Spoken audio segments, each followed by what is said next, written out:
Ladies and gentlemen, please welcome to the stage Cheyenne Raker.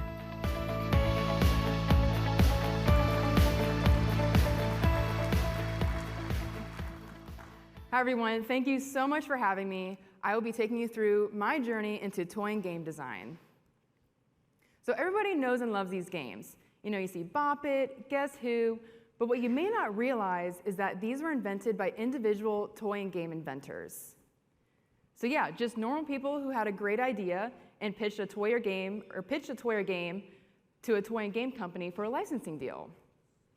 In fact, one of the leading toy and game manufacturers produces 50 to 60% of their toys and games from outside inventors. So next time you walk into Target or Walmart and you see a toy or game, just think, it might have come from an outside inventor. So each inventor has their own story.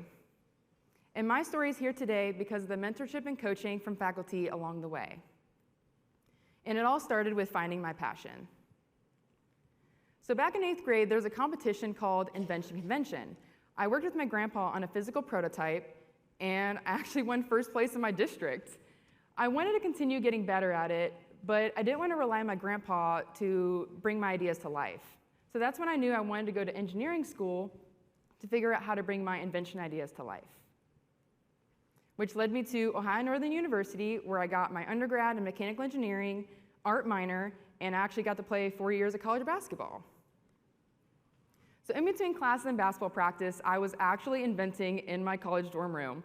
I took an idea I came up with in my sketchbook and tried to make it come to life. I tore apart an electrical heated mattress pad that my mom bought me for Christmas. Sorry, Mom. And I tried to create a temperature-controlled pillow. And so I tried to use all of the engineering knowledge I had gained while at Ohio Northern, figuring out all the components needed to bring it to life. But I still felt like something was missing. Even in all the very different internships I had while at Ohio Northern in mechanical engineering, I was in construction, I was in manufacturing, I was even in product development. I really appreciated and learned all of the technical aspects of design, but I still desired something a little bit more creative and hands-on.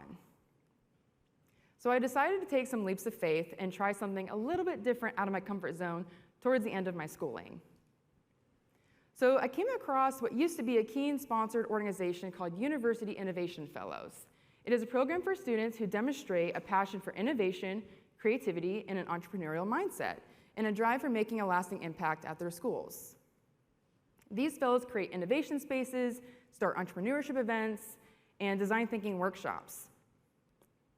But this group particularly was developing an innovation space by redesigning one of the current engineering study areas on campus, so I decided to join. I was introduced to the design thinking process, something I was never really exposed to before, and it was so much more creative, I wanted to learn more. And so we followed the process, we were very hands-on, creative, we redesigned an entire study space. So we went from a very underutilized space from this and transformed it into this in just 5 days. And we saw such a high increase in foot traffic since this project. And so because of this impactful project, me and my team were granted the opportunity to go to the program's meetup in California at the Stanford D School to gain more knowledge and practice in the design thinking process. We learned so much and met so many people across the United States and honestly the world. We got to go to Google and participate in 5-hour-long design thinking workshops. It was honestly the experience of a lifetime. But towards the end of the meetup, I met a guy, his name was Tommy Clifton, and he mentioned he had a background in aerospace engineering and was doing his master's in industrial design at Georgia Tech.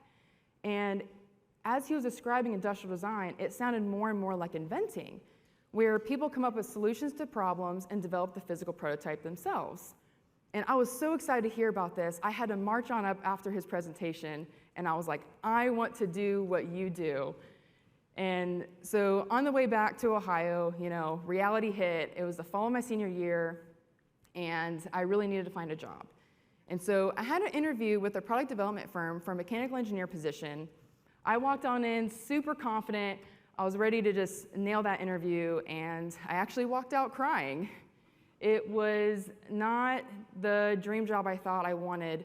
I realized I wanted to be more in the creative side of design rather than the technical. And so I needed a redirection. And so I thought back to that conversation I had with Tommy Clifton back in California. And I thought about industrial design and doing my master's. And I was like, maybe this is the next best step for me. Because I just kept telling myself, I will regret this if I don't at least try. So I was really scared. I only had 1 month left to apply to grad school applications. And so I needed some help. So I walked into J.D. Yoder's office at Ohio Northern, the dean of engineering, and I just started crying again. I'm like, please help me. I don't know what to do. I haven't done anything. I only have 1 month left. And he honestly just handed me some tissues and said something that really resonated with me that I will probably keep with me for the rest of my life. He said, do not worry about the things you cannot control. It's such a simple saying, but I needed to hear that. And I loved it so much that I posted it on my dorm room wall and looked at it every day during my entire application process and finished everything just in time. So after everything was said and done, I was accepted into Georgia Tech's Masters of Industrial Design program, and I was on my way to Atlanta right after graduation. So during my first few weeks there, I met a professor named Stephen Cheninis. He was actually a real-life toy inventor. He has 30 patents and has licensed over 100 products in the toy and game industry. And I was like, wait, this is a thing? You can design toys and games? And I was hooked. And so much so that I actually, throughout my entire schooling, I developed my master's thesis project into a sustainable plush toy idea. And so after graduation, I actually decided I wanted to pursue it further. And so this is when my journey starts to transform into an inventor. So I actually got professional prototypes made in several different colors and materials to test with kids. I even got my first non-provisional utility patent on it because I wanted to pitch my idea at a pitch competition for licensing deals. And this was actually here in Texas. It was in Dallas. It was called Women in Toys Empowerment Day. I won a scholarship to go and pitch my ideas to these group of companies right here, large and small, some companies you may even realize. And it was honestly such an amazing experience. The women were so great to connect with other inventors that shared the same passion as me, and it honestly felt like home. Speaking of home, I thought I was living the dream. I had just bought my first house. I was a full-time lighting designer in Greenville, South Carolina, while still being able to pursue my passion of toy and game design on the side. And just a few months later, I got laid off from my job.